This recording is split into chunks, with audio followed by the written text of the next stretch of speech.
A paz do Senhor Jesus, queridos irmãos, querida igreja, que Deus seja convosco hoje e para sempre. Nós temos falado que nós somos a geração eleita, nós temos falado que nós somos templo de Deus, habitação do Espírito Santo.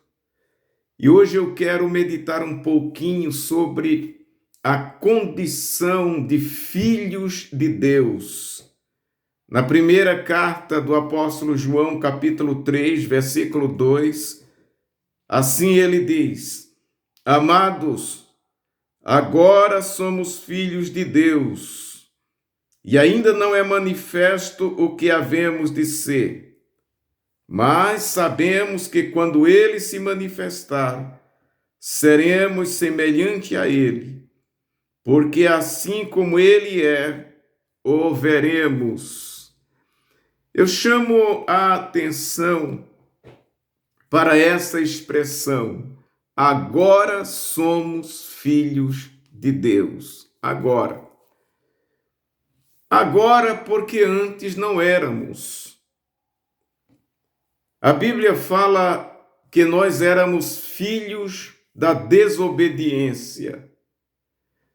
O apóstolo Paulo também fala de filhos da ira, filhos do pecado. E o próprio Jesus, dirigindo-se a algumas classes de pessoas, ele disse que aquelas pessoas eram filhos do maligno, ou mais claramente, filhos do diabo. Porém, João aqui, ele traz a nossa atenção para o fato de sermos agora filhos de Deus. E isto para que possamos refletir, meditar na grandeza, no privilégio que nós temos hoje em Cristo Jesus. Filhos de Deus, agora somos. E se nós reconhecemos isto, sabemos isto, devemos valorizar muito isto. Nós devemos nos alegrar por isto. Nós devemos glorificar a Deus por isto. Se sabemos que agora somos filhos de Deus, nós devemos ser gratos a Deus eternamente, porque nós não éramos, agora somos. Nós éramos filhos do pecado, filhos da desobediência, filhos da ira.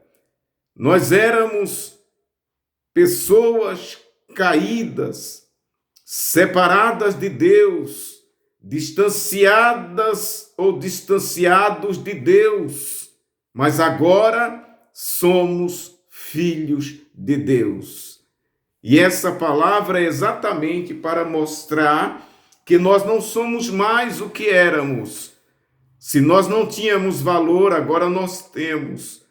Se nós, por natureza, estávamos condenados ao pecado, a pecar em toda a nossa vida, agora somos livres do pecado. Porque os filhos de Deus não vivem pecando. Então eu era um pecador, filho do pecado. Isso é a natureza. O meu espírito estava depravado juntamente com minha alma, meu corpo. Por isso, a tendência era só pecar, era só o mal. Não havia esperança. Não havia em mim e em você nenhuma certeza da vida eterna. Mas agora somos filhos de Deus.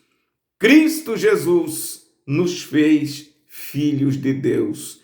João, no primeiro capítulo do Evangelho segundo João, Ele diz que todos quantos receberam a Cristo, ou todos quantos creram em Cristo, foi-lhes dado o poder de serem feitos filhos de Deus.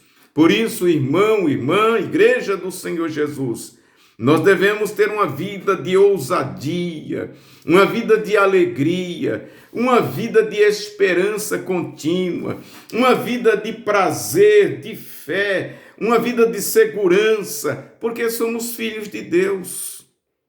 E se somos filhos de Deus, temos convicção, nós temos o Espírito de Deus em nós. A palavra filho, ela nos indica que nós temos a vida do Pai. Se somos filhos de Deus, nós temos a vida de Deus em nós. E a vida de Deus é o Espírito de Deus em nós. E assim sendo, a nossa vida não pode ser mais uma vida de tristeza, como era antes de nascermos de novo. A nossa vida não pode ser uma vida de desespero, porque Deus é o nosso Pai. E nós sabemos e cremos que Ele é o Deus Todo-Poderoso e nós somos filhos dele. Então, por que o desespero contínuo? Se Deus é o nosso Pai, se agora somos filhos de Deus, por que viver uma vida de medo constante, de pânico, de pavor, quando surge qualquer perigo, quando surge uma crise, quando vem uma doença, quando vem um desemprego ou qualquer coisa semelhante, as pessoas entram em pânico, em pavor, porque nós somos filhos de Deus, irmão. E João, o apóstolo, escreveu isso exatamente para nos orientar, para que você tenha força, para que você não caia nessas armadilhas da vida, quando você lembrar que você é filho de Deus. Como filho de Deus, você tem a bênção de Deus na sua vida. Como filho de Deus, você tem a vida de Deus na sua vida. Você tem a segurança, você tem tudo em Deus. Portanto, viva como um verdadeiro filho e não apenas como uma criatura, ou como quem não tem esperança nenhuma, como quem não sabe o que é e o que faz. Você é filho de Deus, viva como um verdadeiro filho. Que Deus te abençoe em Cristo Jesus.